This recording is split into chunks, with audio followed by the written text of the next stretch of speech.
नमस्कार।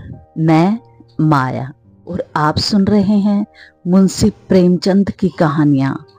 इस श्रृंखला को आगे बढ़ाते हुए हम सुनेंगे कहानी नरक का मार्ग। भक्तमाल पढ़ते हुए जाने कब नींद आ गई पता ही नहीं चला। भागवत प्रेम में ही कई महात्मा हरदम मग्न रहते हैं।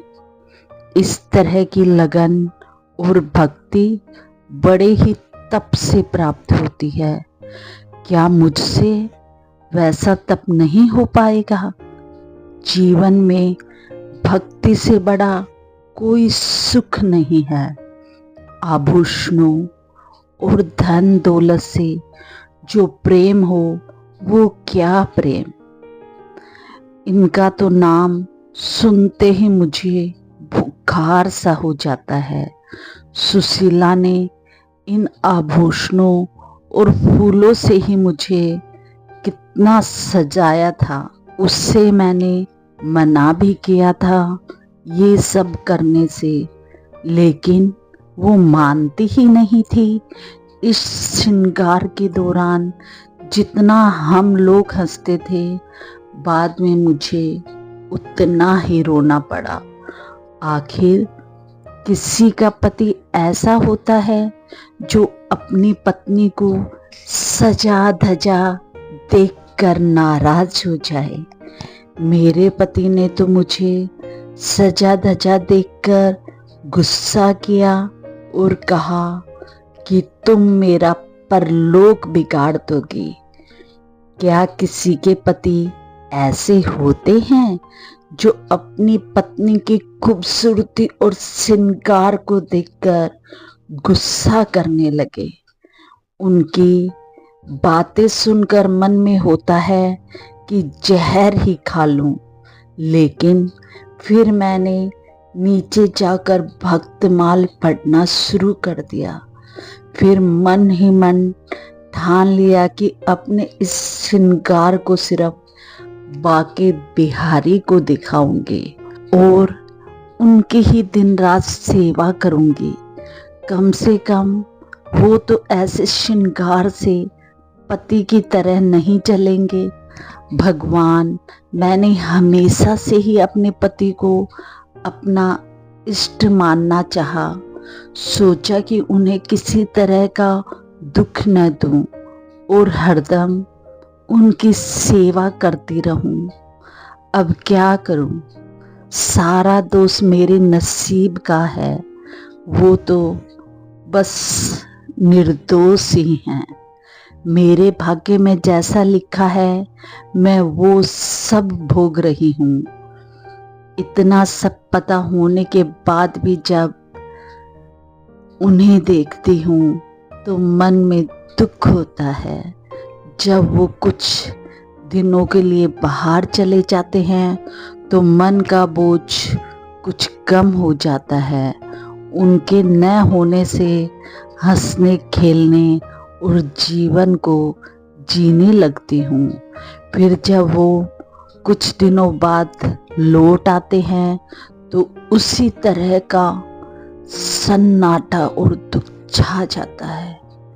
मेरे मन में होता है कि वो मेरे पहले जन्म के दुश्मन रहे होंगे और उस दुश्मनी का बदला लेने के लिए उन्होंने मुझसे विवाह किया होगा। तभी तो मेरा मन उन्हें देखते ही उदास हो जाता है और उनकी सूरत मुझे बिल्कुल नहीं भाती है।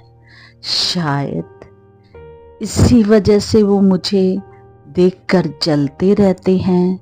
विवाह न किया होता तो शायद आज सुखी होती, किंतु दुनिया का दस्तूर है कि बेटी को किसी न किसी पुरुष के साथ जन्मों के लिए बांध दिया जाता है। यह क्या जाने कि एक युवती अपने पति को लेकर कितने सपने संजो कर रखती है। उसके लिए उसका पति कितना खास होता है, लेकिन यहाँ सब उल्टा ही है। इन्हें देखते ही मेरे सीने में जलन सी होने लगती है। कभी इन्हें देखकर आंखों को वो शीतलता नहीं मिलती जो पति को देखकर एक युवती को मिलनी चाहिए। उधर सुशीला को देखती हूँ तो दुख और बढ़ जाता है। वो हमेशा हंसती मुस्कुराती है, कभी अपनी गरीबी का रोना नहीं रोती। न उसके पास अच्छे कपड़े हैं और न ही गहने। मकान भी छोटा सा है। मन में होता है कि काश मैं अपना धन देकर उसकी परेशानियां ले लूं। फिर होता है कि उसका पति ही उसका सबसे बड़ा धन है। उसी से सुशीला को पूरी दुनिया का सुख मिल जाता है। सालों से इस सवाल को मन में दफन करने के बाद होते होते एक दिन मुझसे रहा न गया। आखिर मैंने अपने पति से ये सवाल कर ही लिया कि आपने मुझसे शादी क्यों की थी भला। इस सवाल को सुनते ही मेरे पति ने मुंह बना लिया। वो चिढ़ते हुए बोले, अपना घर परिवार संभालने के लिए, और क्या, भोग के लिए नहीं। इतना सुनते ही मैंने पूछा, क्या मैं सिर्फ इस घर का ख्याल रखने के लिए हूँ? उन्होंने कोई जवाब नहीं दिया। फिर मेरे मन में हुआ कि पहले इस घर का सामान जहाँ जहाँ पड़ा रहता था, नौकर सब पूरा पैसा बर्बाद करते थे। अब मैं आ गई हूँ तो इनका ख्याल रखना ही मेरा धर्म है, और मुझे ये सोचकर खुश होना चाहिए कि मेरे पास इतनी संपत्ति है। पहले मैं पूरे घर का ख्याल इनके बिना कहे रखती थी, लेकिन अब कुछ नहीं करूँगी। ऐसे घर की किसी भी वस्तु को मैं आगे से हाथ नहीं लगाऊंगी। लेकिन कोई पुरुष विवाह सिर्फ घर संभालने के लिए थोड़ी करता है। उन्होंने जरूर ये जवाब मुझे गुस्से में चिढ़ कर दिया होगा। वैसे सुशीला ठीक ही कहती थी कि एक घर महिला के बिना अधूरा होता है। ठीक उसी तरह से जैसे एक पिंजरा बिना किसी चिड़िया के खाली लगता है। मैं समझ नहीं पाती हूँ कि आखिर इन्हें मुझ पर इतना संदेह क्यों होता है। मैं किसी से बात तक नहीं करती और न ही कहीं बाहर आती जाती हूँ। ऐसे में शक करने की कोई वजह भी नहीं है। क्या इन्हें समझ नहीं आता कि मैं घर की इज्जत और मान मर्यादा के बारे में सब कुछ समझती हूँ। किसी भी तरह की गलत हरकत करना तो दूर, मैं उसके बारे में सोच भी नहीं सकती। कभी कभी मुझे लगता है कि आधे से ज़्यादा उम्र निकल जाने पर विवाह करने वाले बुजुर्ग लोगों का यही हाल होता होगा। बेवजह ही अपनी पत्नी पर शक करते रहते होंगे। सुशीला के बहुत बार कहने से आज मैं उनके साथ ठाकुर जी की झांकी के दर्शन करने के लिए जाने वाली थी। मैं अपने बाल संवार ही रही थी, तभी मेरे पति कहीं से आ गए। उन्होंने मुझे देखते ही पूछा, किधर जाने की तैयारी हो रही है? मैंने जवाब में कहा कि ठाकुर जी की झांकी आज निकल रही है, उसी को देखने के लिए सुशीला के साथ जाना है। सुनते ही वो गुस्से में बोले, तुम्हें कहीं जाने की जरूरत नहीं है। अपने पति की जिससे सेवा नहीं हो सकती, उसे भगवान के दर्शन से भी कोई लाभ नहीं मिलता।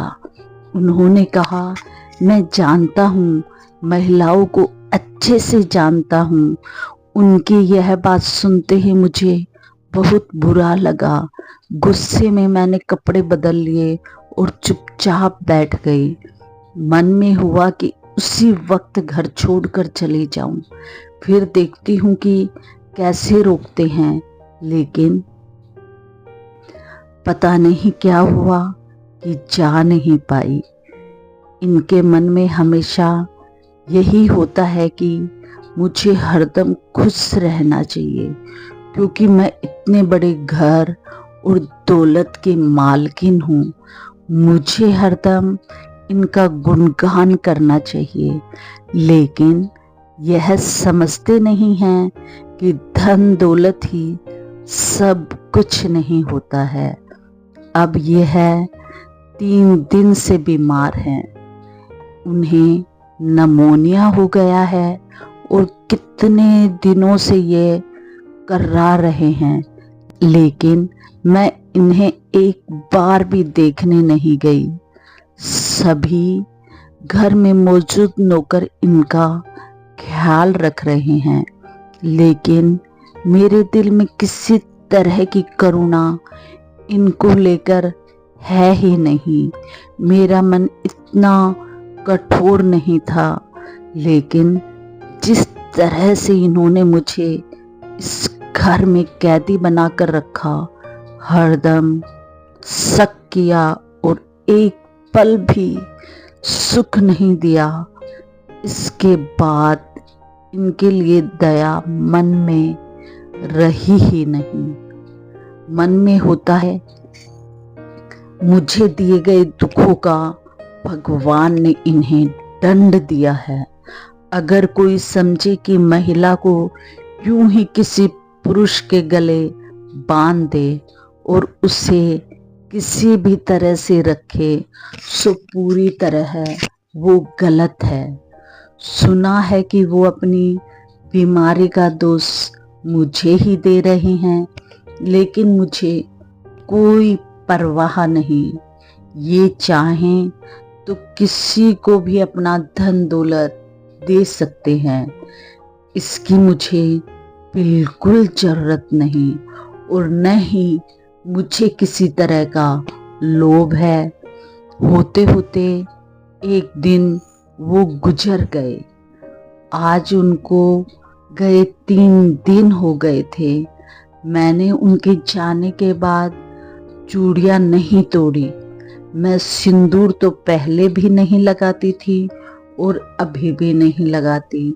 मेरे बुजुर्ग पति के बेटे ने ही उनका अंतिम संस्कार किया।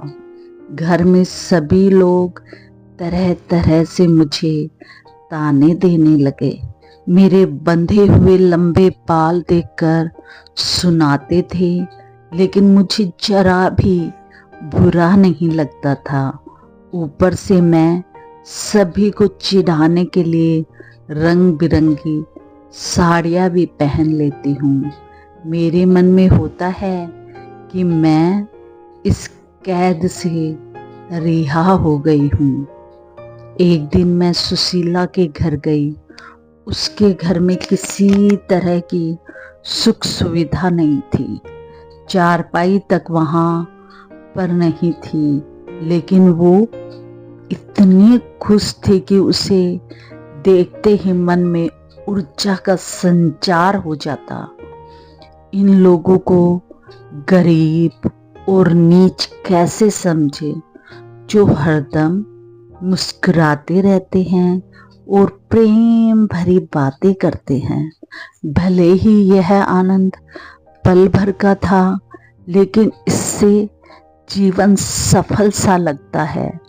फिर एक दिन मैंने सुशीला से पूछा, अगर तुम्हारे पति किसी दिन परदेश नौकरी के लिए चले गए तो क्या तुम उसकी याद में रो रो कर अपनी जान दे दोगी?